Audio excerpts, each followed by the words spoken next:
Hello everyone, welcome back to Moni education point. आज इस class में हिंदी व्याकरण की क्लास में हम लोग सीखेंगे, हम लोग आज पढ़ेंगे विराम चिन्ह के बारे में।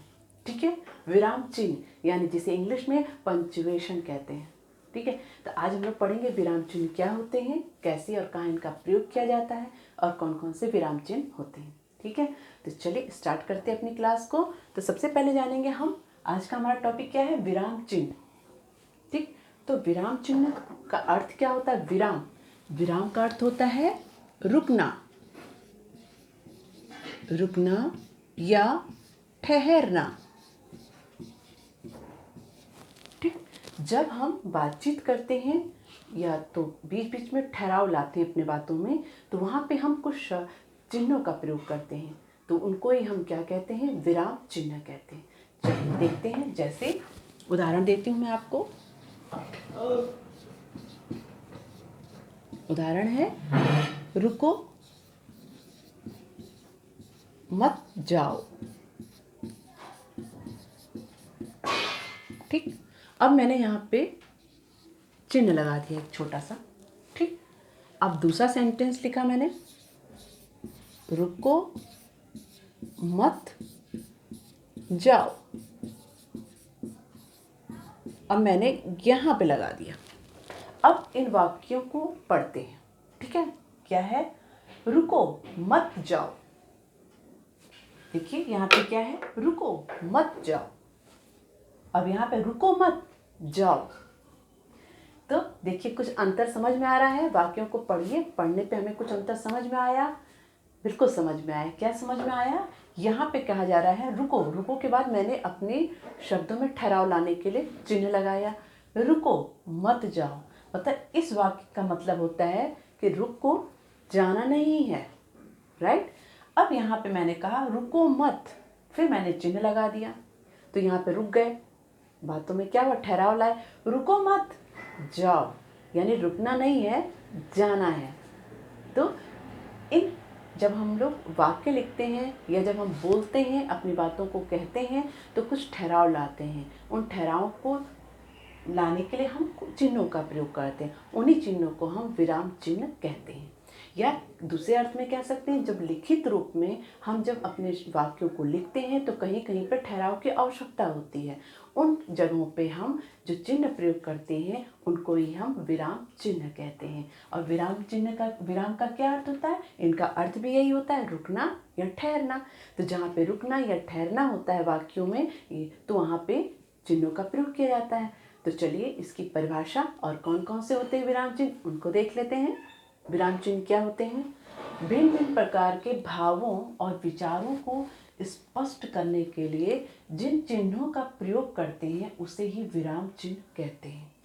यानी अपनी बातों को कहने के लिए या अपने भावों को प्रकट करने के लिए, हम विचारों को स्पष्ट करने के लिए, यानी कभी कभी होता है ना, बात करते करते कहीं पर ठहराव की आवश्यकता होती है, तो वहाँ पे हम क्या करते हैं, वहाँ पे कुछ चिन्हों का प्रयोग करते हैं, उन्हें ही हम विराम चिन्ह कहते हैं। लिखित रूप में भी जब हम लिखते हैं तो लिखते वक्त भी हमें कहीं कहीं ठहराव की आवश्यकता होती है, तो वहाँ पे हम क्या यूज़ करते हैं, कुछ चिन्हों को प्रयोग करते हैं। वो चिन्ह हमारे क्या कहलाते हैं? विराम चिन्ह कहलाते हैं। जैसे कि यहाँ पे लिखा ही है, भिन्न भिन्न प्रकार के भावों या विचारों को स्पष्ट करने के लिए जिन चिन्हों का प्रयोग करते हैं उसे ही हम विराम चिन्ह कहते हैं। विराम चिन्ह के प्रकार, विराम चिन्ह के कई प्रकार होते हैं। यहाँ पे हम सिर्फ 4 प्रकार के बारे में पढ़ेंगे जो मेन होते हैं। कौन कौन से हैं? पूर्ण विराम चिन्ह, जिसका निशान कैसे होता है, इस तरह से एक डंडा होता है। फिर आता है प्रश्नवाचक चिन्ह, जो आप क्वेश्चन मार्क, आप लोगों को पता ही होगा, जी इस तरह से लगाया जाता है। फिर है अल्प विराम चिन्ह, जिसका चिन्ह कैसा होता है, इस तरह से। और है विस्मयादिबोधक चिन्ह। ठीक है, तो ये 4 प्रकार के चिन्ह हैं जिनके बारे में हम पढ़ते हैं। तो चलिए स्टार्ट करते हैं, जानते हैं पूर्ण विराम चिन्ह और प्रश्नवाचक चिन्ह क्या होते हैं। पूर्ण विराम चिन्ह, पूर्ण विराम चिन्ह क्या होते हैं? पूर्ण विराम चिन्ह इस तरह से इसका चिन्ह होता है। कहाँ लगता है? वाक्य पूरा होने पे पूर्ण विराम लगाया जाता है। जब हमारा कोई वाक्य कंप्लीट हो जाता है, यानी पूरा हो जाता है वाक्य, तब वहाँ पे लास्ट में हम क्या करते हैं, इस तरह का चिन्ह लगाते हैं। ये हमारा क्या है? पूर्ण विराम चिन्ह का, ये हमारा पूर्ण विराम का चिन्ह है। ठीक है, कहाँ लगाया जाता है? जब वाक्य पूरा होने पे। जैसे उदाहरण देखिए, जैसे आकाश में तारे चमक रहे हैं, तो वाक्य हमारा कंप्लीट है तो हमने लास्ट में क्या लगाया, पूर्ण विराम चिन्ह लगाया। यहाँ पे हमारा वाक्य क्या हो रहा है, पूर्ण हो रहा है, तो हमने क्या लगाया, पूर्ण विराम चिन्ह। दूसरा उदाहरण है, गरिमा विद्यालय जा रही है। क्या है, गरिमा विद्यालय जा रही है। तो हमारा वाक्य पूरा हो गया है, तो हमने क्या यूज किया, ये हमने लगाया पूर्ण विराम चिन्ह। ठीक, अब है प्रश्नवाचक चिन्ह। पूर्ण विराम आपकी समझ में आ गया, कहाँ लगता है, वाक्य पूरा होने पे वाक्य के अंत में हम क्या लगाते हैं, पूर्ण विराम चिन्ह लगाते हैं। कहाँ, जब हमारा वाक्य हमारा पूर्ण होता है। अब दूसरा है प्रश्नवाचक चिन्ह।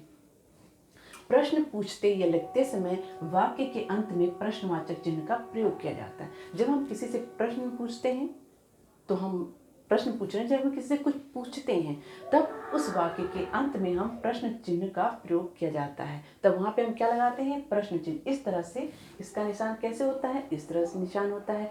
कहाँ लगता है, जब हम किसी से पूछते हैं या लिखते समय वाक्य के अंत में प्रश्नवाचक चिन्ह का प्रयोग किया जाता है। जैसे उदाहरण, धीरज तुम क्या कर रहे हो। उदाहरण क्या दिया है, धीरज तुम क्या कर रहे हो। तो यहाँ पे क्या है, धीरज से पूछा जा रहा है, उसे प्रश्न पूछा जा रहा है, तुम क्या कर रहे हो। तो यहाँ पे क्या प्रयोग हुआ है, प्रश्नवाचक चिन्ह। जब हम किसी से कुछ पूछते हैं तो हम लोग क्या प्रयोग करते हैं, प्रश्नवाचक चिन्ह को प्रयोग करते हैं। अब दूसरा उदाहरण, मैं आपको दोनों का उदाहरण अच्छी तरह के, प्रश्नवाचक पूर्ण विराम चिन्ह और प्रश्नवाचक चिन्ह का यहाँ पे मैंने दोनों का उदाहरण दिया है, जिससे आप बहुत अच्छी तरीके से और इजी समझ जाओगे। ठीक है, देखिए क्या है, तुम्हारा क्या नाम है। तो ये कैसा है, आपको सुनने में क्या लगा, पूछा जा रहा है, तो यहाँ पे हमने क्या लगाया, प्रश्नवाचक चिन्ह। अब हमको आंसर मिला, मेरा नाम आदित्य है। जैसे मैंने किसी बच्चे से पूछा तुम्हारा क्या नाम है, तो हमने क्या यूज किया, प्रश्नवाचक चिन्ह। जब हम पूछ रहे हैं, अब सामने वाले ने मुझे आंसर दिया, मुझे उत्तर दिया, मेरा नाम आदित्य है, तो मेरा वाक्य क्या हो, पूर्ण हो गया है, कंप्लीट हो गया। तो हमने वहाँ पे क्या लगाया, पूर्ण विराम चिन्ह लगाया। अब दूसरा देखिए, ठीक है, पहला हो गया। अब हम एक दूसरा नोटिस करते हैं, तुम कहाँ रहते हो। ये भी मैं पूछ रही हूँ, तुम कहाँ रहते हो। तो वहाँ पे क्या आ गया, मैं पूछ रही हूँ, मुझे पता नहीं, मैं पूछ रही हूँ कि तुम कहाँ रहते हो। तो हमने क्या किया, पूछा जा रहा है, तो मैंने क्या यूज़ किया, प्रश्नवाचक चिन्ह। अब सामने से मुझे उत्तर मिला, मैं दिल्ली में रहता हूँ, मैं दिल्ली में रहता हूँ। तो वाक्य हमारा क्या हो गया, पूर्ण हो गया, वाक्य हमारा कंप्लीट है। तो हमने क्या लगाया, पूर्ण विराम चिन्ह लगाया। ठीक, अब नेक्स्ट है तीसरा, देखिए, तुम कब आए।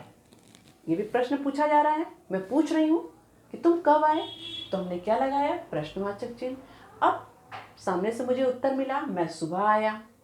तो ये क्या, वाक्य पूरा हो गया, वाक्य हमारा कंप्लीट है, वाक्य हमारा पूरा है। तो हम क्या यूज करेंगे, पूर्ण विराम चिन्ह। ठीक है, तो आई होप कि आप लोगों को क्लियर हो गया होगा, आप कंफ्यूजन नहीं होगा। पूर्ण विराम चिन्ह कहाँ लगता है, वाक्य के अंत में। जब हमारा वाक्य पूरा होता है उसके अंत में हम पूर्ण विराम चिन्ह लगाते हैं। और प्रश्नवाचक, जब हम किसी से कुछ पूछते हैं तो क्या है, प्रश्न पूछते या लिखते समय हम प्रश्नवाचक चिन्ह का प्रयोग करते हैं।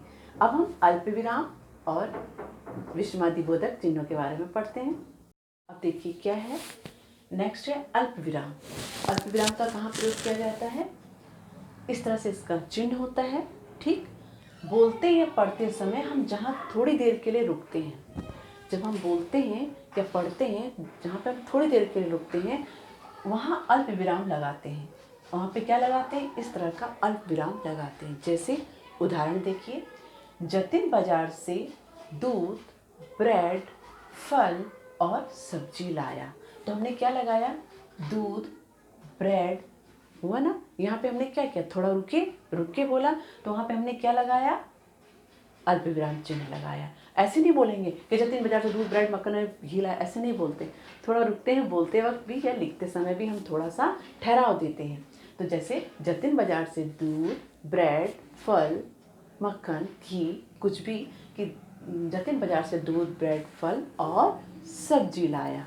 और दूसरा उदाहरण, आज मैंने आम, केला, सेब, यानी अलग अलग इनको क्या किया, हमने क्या लगाया, रुके, थोड़ा ठहराव देने के लिए हमने क्या चिन्ह लगाया, अल्प विराम। जैसे आम, केला, सेब और संतरा खाया।